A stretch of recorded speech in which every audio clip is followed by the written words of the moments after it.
The loudest people in the room are rarely the most powerful, and there is a neurological reason why. When Duke University researchers set out to study how sound affects the brain, they discovered something unexpected. Silence does not just calm the mind, it literally grows new brain cells. 2 hours of silence per day prompted the growth of new cells in the hippocampus, the region responsible for memory, learning, and emotion regulation. Silence outperformed every other stimulus they tested, including music. The ancients knew this 2,000 years before any laboratory confirmed it. Marcus Aurelius ruled 75 million people. He commanded vast armies. He navigated plague, warfare, and political conspiracy. Yet his true legacy comes not from public speeches, but from private writing. His meditations were never meant for publication. They were personal notes to himself, written in silence, about how to maintain discipline, clarity, and moral strength. The world has taught you the opposite. It has taught you that visibility equals value, that speaking up equals strength, that silence equals weakness, invisibility, irrelevance. The world is wrong. I spent years doing exactly the opposite, explaining myself, defending every decision. It took me a long time to realize that no one was listening and that the person I was really trying to convince was myself. Consider what the common mind believes. It believes that success requires constant self-promotion, that you must announce your intentions, defend every criticism, explain every decision, share every achievement. The modern man spends his days reacting, posting opinions, engaging with provocations, bleeding energy into noise that builds nothing. He mistakes talking for action, visibility for value, recognition for power. Meanwhile, his inner world remains chaotic, undeveloped, vulnerable to the opinions of others. He cannot sit with his own thoughts for 4 seconds without reaching for his phone. Research in the Netherlands found that it takes only 4 seconds of silence in conversation for Americans to feel rattled, rejected, or insecure. 4 seconds. This is not strength. This is addiction to noise. This is a mind so accustomed to external stimulation that it can no longer access its own depths. The symptoms are everywhere. Speaking first in meetings to appear confident rather than listening to understand. Defending every criticism online, engaging with every provocation, sharing goals and plans before completion, seeking validation instead of results, talking about what you will do instead of doing it. The stakes are higher than discomfort, a life spent reacting instead of creating. Years of energy wasted on arguments that changed nothing. The slow erosion of self-knowledge replaced by performance for an audience that does not truly care. And at the end, the realization that you spent your life explaining yourself instead of becoming yourself. The powerful throughout history have understood something different. They have understood that real authority does not come from volume. It comes from restraint. Epictetus was born a slave. He was permanently crippled by his master. He never spoke of it publicly, never complained. Instead, he turned his suffering into the foundation of his teaching. He wrote, "Let silence be your general rule, or say only what is necessary and in few words." His silence about his trauma became the bedrock of his authority. Seneca served as advisor to Emperor Nero. He witnessed corruption and cruelty he could not stop. Rather than publicly denounce the emperor, which would have meant death, he cultivated inner silence and poured his wisdom into letters. When Nero finally ordered his execution, Seneca accepted it calmly, demonstrating the same silent composure he had practiced for decades. His silence preserved wisdom that has outlasted empires. Carl Jung, one of the most influential psychologists in history, built his greatest insights in solitary retreat. He wrote, "Solitude is for me a fount of healing, which makes my life worth living. Talking is often a torment for me, and I need many days of silence to recover from the futility of words." These men understood what research now confirms. Those who speak constantly miss what others reveal. Those who react to every provocation surrender control of their own minds. Those who announce every intention condition themselves to need applause for action. The man who speaks rarely, his words carry weight. Researchers call this the scarcity principle. Effective leaders understand that constant talking diminishes authority rather than reinforcing it. Silence creates presence that commands attention without demanding it. The Stoics identified 4 dimensions of strategic silence. Each one builds a different kind of power. The first is silence as control. Speech is one of the few things entirely within your control, yet most men use it unconsciously. Epictetus placed speech alongside opinion, motivation, and desire as things of our own doing. By mastering when you speak, you master yourself. Every unnecessary word is energy leaked from the inner citadel.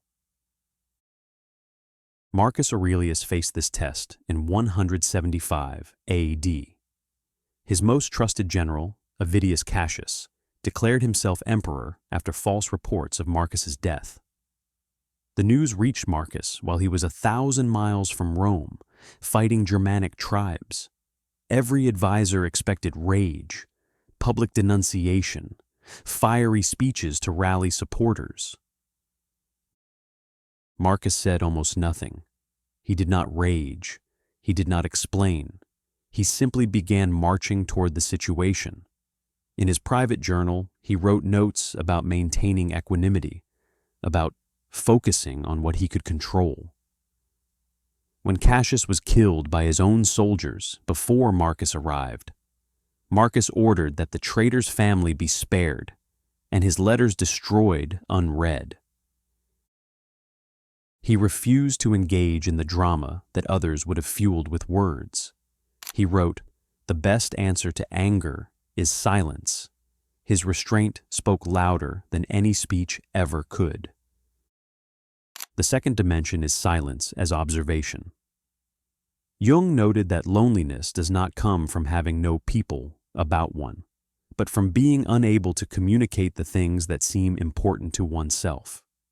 The silent observer learns to read what is unsaid, the expressions, the hesitations, the truths that talkers miss entirely. At 17, psychologist Milton Erickson was diagnosed with polio and paralyzed from the neck down. Doctors said he would die by morning. Unable to speak, confined to silence, he began observing his sister's facial expressions. He learned to decode human emotion with extraordinary precision. His forced silence became the foundation of his genius in human psychology. He discovered truths that speaking would have obscured. The third dimension is silence as power.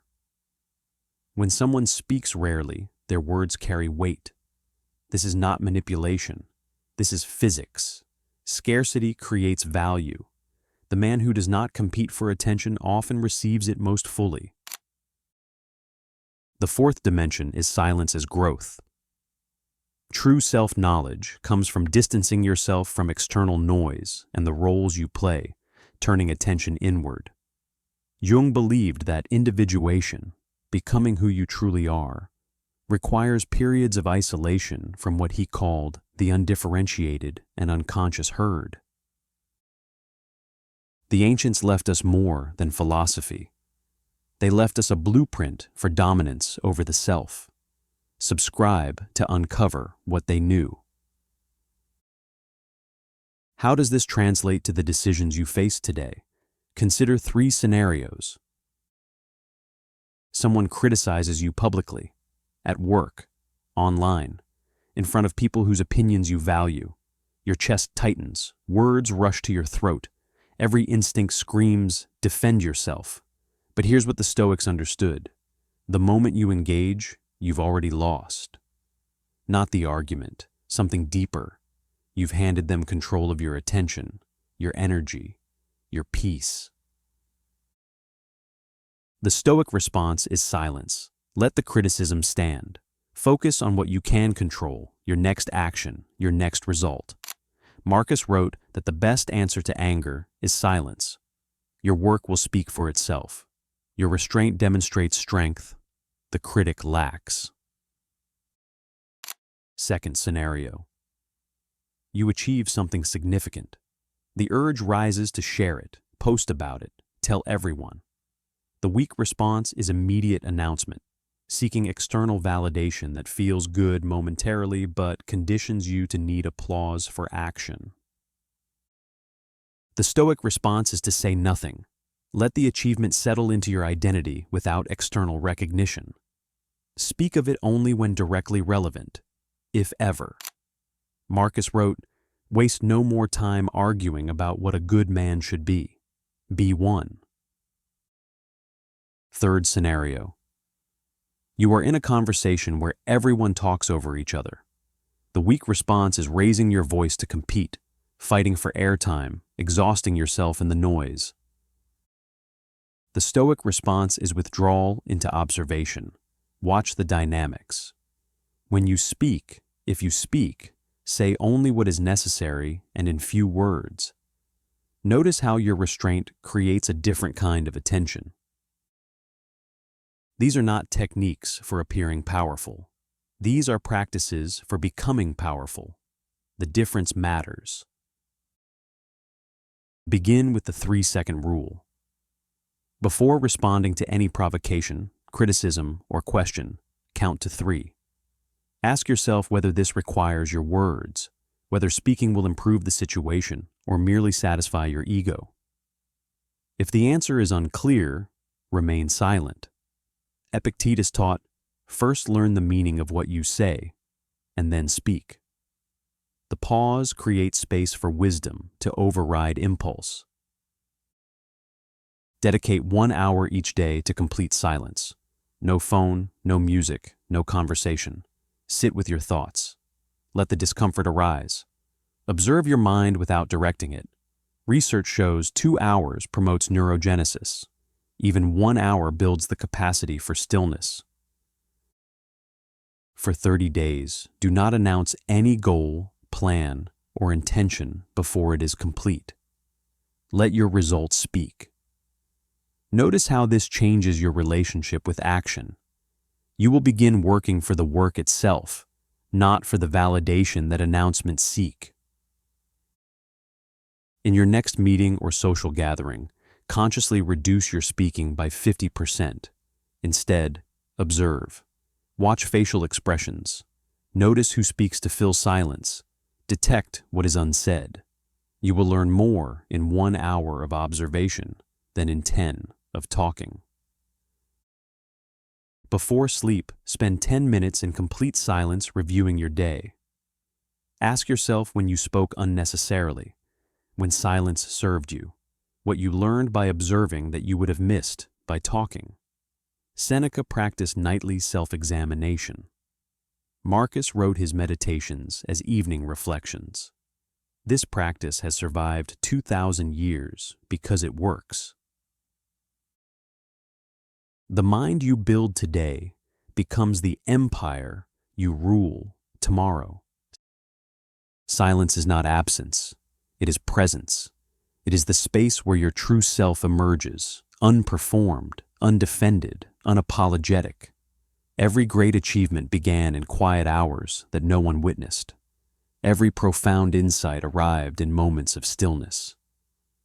The loudest people are building nothing. The silent ones are building themselves. The Stoics are long dead, but their wisdom breathes in those who practice it. Subscribe to Inner Imperium to continue this lineage.